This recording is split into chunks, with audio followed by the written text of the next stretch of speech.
So this He Said, She Said is about copper and sage. And we actually have been there twice before we decided to record.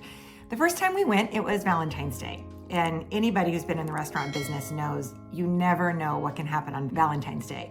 Whether you're staffed enough, whether it's a set menu that maybe you're not used to preparing, anything can go awry. So we went back for a second time to give it another chance. So I'm gonna stick with our 5 areas that we like to rate on a 1 through 5 scale. And the first is gonna be location. I think it's a great location where it's at. There's plenty of parking. It has clear, visible signage from the road. I do think along with the location is that it's, I don't know, where we like to go to in the area that we like to spend our time. It's easy. It's somewhere that you could stop in and have a drink and then follow up somewhere with dinner, or you could have a drink somewhere in that area. There's plenty of other places around it, and then head there for dinner. Either way, it's located around enough restaurants or bars that you could do multiple hops that night if you really wanted to. So location, I'll give it a 4. No problem, no issue with parking, like I said. The next is atmosphere. So there's a couple things about the atmosphere.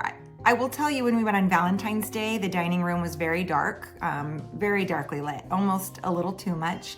I know there's an ambiance on Valentine's Day. It's a little love nest in there, but it was pretty dark. However, the bar area is so bright. I mean, we're talking spotlight bright, white bright, extremely bright, if you get what I'm saying. That part of the atmosphere in the main dining area, I didn't really enjoy. It's just not my taste. I don't like that kind of a dark mixed with bright lights at the bar.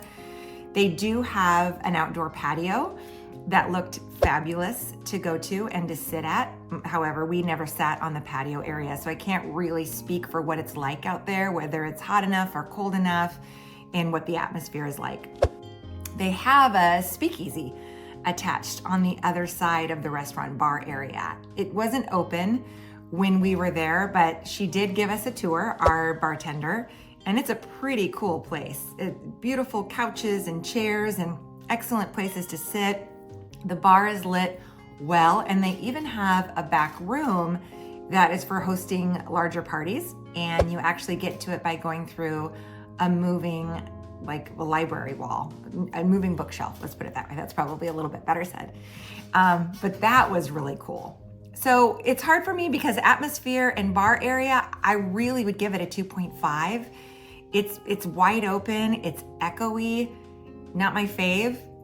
If you look at the attachments and what else it could offer, it probably bumps it up to a 3. So I might give it a 3 on atmosphere. It was pretty busy on Valentine's Day, so it's hard to say if it's quieter when there's not as much of a rush, but I still don't think it deserves more than a 3. So the next is all about specials. So the second time we decided to go was around happy hour.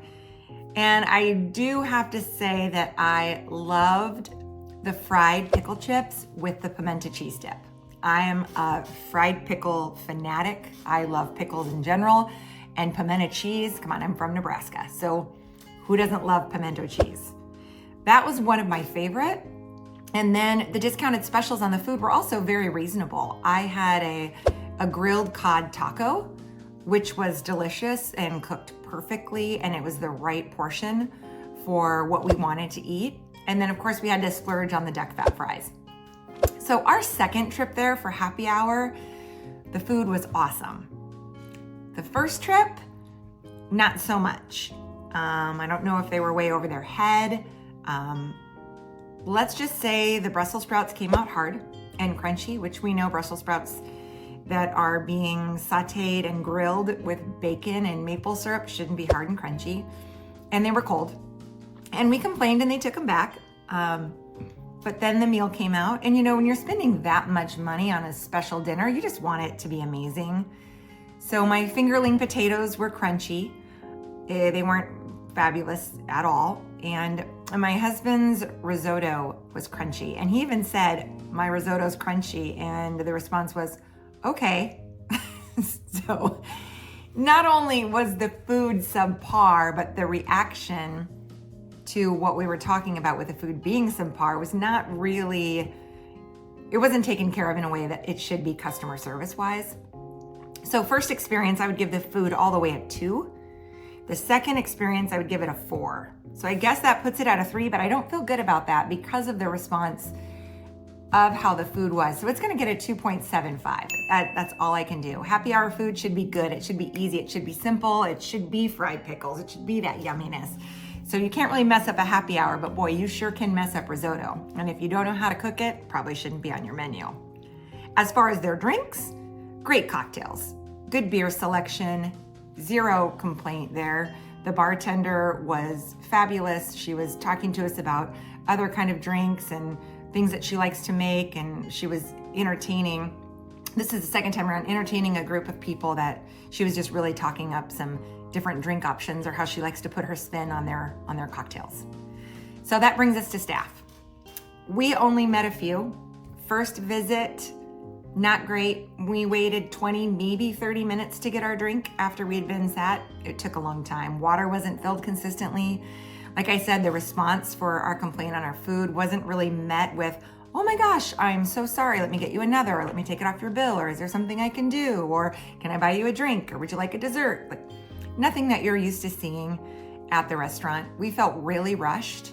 It took us a while to get our seat, it took us a while to get our drink, and then as soon as we had things, it was like, okay, here you go out. And I know it's Valentine's Day, but if you're gonna rush people, you probably should seat tables like in a good enough time span that nobody's feeling rushed. There's a way to handle rushing people, and there's a way that they did it that lacklustered. Second time we were there, once again, was for happy hour, and we sat with the bartender. She was great, very personable, no complaints. She's the one who gave us a tour of the speakeasy, very friendly, very attentive, gave us great advice and suggestions on what we could order or what we could eat. And so I would give her, honestly, a 4.5. But then again, I have to give the first team a 2. So see, it's really hard to try and split that difference. And I'm not trying to be overly negative, but I've been in the restaurant industry for a long time, or was. I'm not anymore. And I just know what good service should look like. And I know what the expectations are when you're paying a higher bill and a higher tab. So I'm gonna give them a 2.75 on service. I don't know that we'll be back unless we just go into the speakeasy to have a good whiskey or a bourbon. So overall, the second experience helped a little bit with the first experience, but I wasn't blown away with anything. The lighting, once again, was so bright, the atmosphere, the echoing, the food being wrong the first time. There wasn't anything that was like, woo, jazz hands, except the fried pickles and pimento cheese. Yeah, overall, it's a tough one because I'm gonna, only because the second experience was better, I'll give them a 3. So I'll go ahead and give Copper and Sage a 3. I don't think it's any place you need to rush to. Of course, they probably have growing pains. Of course, they're working things out. But like I said, that area is inundated with amazing restaurants and fun dive bars and great little wine and beer places that you could definitely pick somewhere else that I think you'll have a little bit better of an experience. I hope that helps. And you may see it completely differently, and that's okay. That's why we like this forum. So if you want to try it out, Copper and Sage, I would recommend the speakeasy aspect, the little whiskey lounge. I've heard they have great happy hours and an amazing library of fabulous whiskeys and bourbons. So once again, hope this helps, and I hope you're enjoying this area. Hey, Brian here for the He Said portion of He Said, She Said. So we went to Copper and Sage, and new restaurant in the area, again in the area where we hang out, and we live in the area as well. So address 322 East Camelback, so on the north side of Camelback, and location is the first one that we'll talk about. So good location as far as, close to Uptown Plaza and some other things going around there. Bad location if you are coming westbound on Camelback, so easy to pull in. If you're coming eastbound on Camelback, forget it. because you have to get in that turn lane, and if it is anywhere from 4 when they open to about 6 o'clock, good luck on you being able to get in there. Just people just don't like take a left-hand turn. So talking about this, we actually went twice and came from 2 different directions each time. Normally, I only want to go to these places one time if because I want to be able to hit a lot of places, right? So that's what we want to do. We went the first time, and actually it was Valentine's Day, and as you'll see, we didn't have a whole lot of good to say about it. And we had a friend who's in the business actually talk us into going again. So we did, and unfortunately, our review is very similar. So that's where they are location-wise. Again, generally a good area, just bad if you're getting there from 4 to 6 during the week and having to make that left-hand turn. People just don't let you really get in there. So I'm going to give it a 4, which I think is pretty generous because that left-hand turn into there is just a pain in the butt. Second one is going to be Atmosphere. So a really cool place. The main area when you come in, dining area, kind of small, but then go outside to an outdoor dining area, which is just about as big as the indoor dining area. An indoor dining area, the first one, and you'll see why I'm saying the first one, has a bar area as well, but holy cow, I mean, the lights were really bright. I feel like I was in a photo shoot or something when I was there.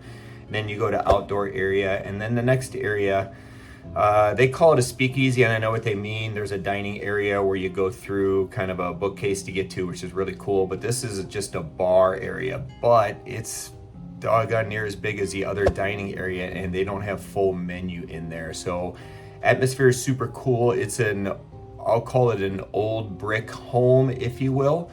So it has some of that stylish old brick that Phoenix is known for.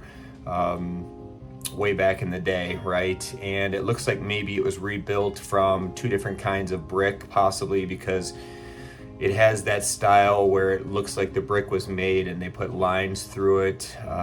Atmosphere was okay. Again, we went there twice. One time Valentine's dinner, another time right after 5 o'clock, and man, there wasn't hardly anybody there. So but did walk around, take a look around, and take some video as you could see here. So the Atmosphere, great, and I'm going to give it a 4 again, even though it's kind of cool on the inside. Just not a whole lot going on in there for that. So, and then the third is going to be specials and menu. So we went when there was a Valentine's Day special. So I got the pan-seared scallops. Appetizer, I got the bacon wrapped dates, which I was really excited about. And it came out cold, which was really disappointing. I took a picture of it here. You really can't see that the cheese is just really hard. So that was disappointing. Pan-seared scallops came out. The scallops were okay. As a side, we did get the Brussels sprouts. But my meal, the risotto, was crunchy. Really disappointing, undercooked. And then the Brussels sprouts were also crunchy. So Valentine's meal stunk, to tell you the truth. Kind of was upsetting. Second time I went, I got the smash burger, which was on the menu, and we also got the fries, which are duck fat fries. Fries are pretty good. My wife got something else as well, pickles. I'll let her talk about that. But the smash burger, it's a lot more expensive during dinner, and I was happy that I didn't spend as much. They never asked me how I wanted it cooked. The bun was really dry. I kind of took a picture of it here when you saw that I cut it open. The bun's kind of crumbling. And again, it just came out well.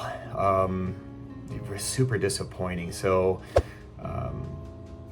a decent little happy hour menu on some prices being less, but just because the food quality and things, I'm going to give it a 3, and that's again generous. I had 2 bad meals there, so unfortunate on that.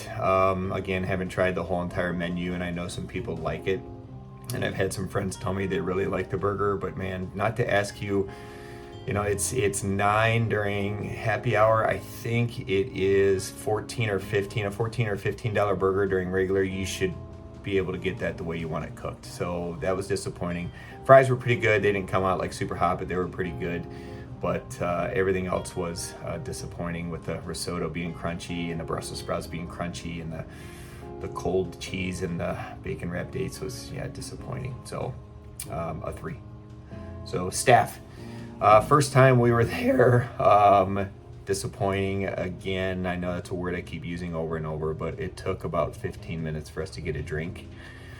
And the girl that was working our table, I don't know if she was new, but just wouldn't really listen to what we were trying to order.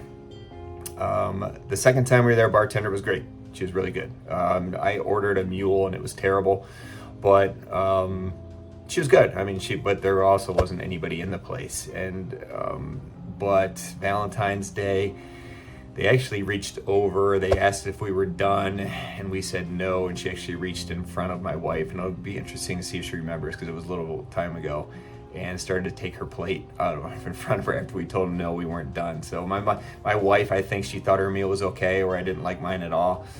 So that was super disappointing, and actually asked to talk to a manager, and came over and talked to us about, the dates being cold and that, and never volunteered to replace them or reimburse anything. So that was super disappointing as well. So staff a 3. I hate to give bad grades to people. I mean, again, the bartender was really nice the second time we were there. But the overshadowing of the girl, trying to take the plate up from under my, from out in front of my wife. Yeah, she was really disappointed about that. So, and then overall, I'm going to stick with the 3 overall. We won't be back. We gave it 2 chances. And they used to have lunch. They've taken away lunch, and it's just open every day from 4 to, and I'm not sure when, but the bar area looks like it could potentially be fun. Their prices are not, they're expensive. So I want to go somewhere where I really enjoy, and there's a lot of other places in the area that I really enjoy way more in order for us to go back. So unfortunately, I won't be back. My wife goes with a friend or something like that. That's up to her. But for the amount of money paid, no, I won't be back. So again, overall a 3. So tune in next time. I hate saying bad things about some of these places, but yeah, if it prevents somebody from going and spending a bunch of money, then that's why we're here. So see you next time.